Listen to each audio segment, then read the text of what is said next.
இந்திய கடற்படை தினத்தை முன்னிட்டு கேரளாவில் நடைபெற்ற கொண்டாட்டத்தில் குடியரசுத் தலைவர் திரௌபதி முர்மு கலந்து கொண்டார்.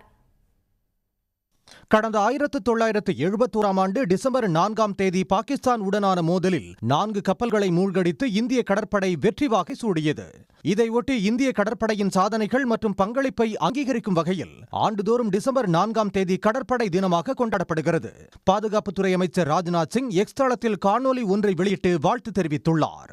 கேரள மாநிலம் திருவனந்தபுரத்தில் நடைபெற்ற கடற்படை தின கொண்டாட்டத்தில் குடியரசுத் தலைவர் திரௌபதி முர்மு, முதலமைச்சர் பினராயி விஜயன் உள்ளிட்டோர் பங்கேற்றனர். கடற்படையினரின் பேண்ட்வாதி இசை நிகழ்ச்சி மற்றும் நடனத்தை அவர்கள் கண்டுகளித்தனர். கேரளாவின் பாரம்பரிய நடன நிகழ்ச்சிகளும் பார்வையாளர்களின் கண்களுக்கு விருந்து படைத்தன.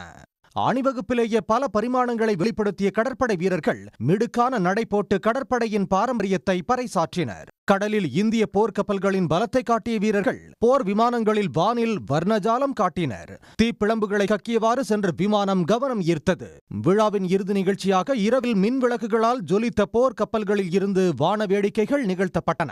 கடலில் இருளை சுவராக கொண்டு கடற்படை வீரர்கள் வரைந்த சித்திரம் பார்வையாளர்களை பரவசப்படுத்தியது. உடனுக்குடன் செய்திகளை தெரிந்து கொள்ள சன் நியூஸ் பெல் ஐகானை கிளிக் பண்ணுங்க.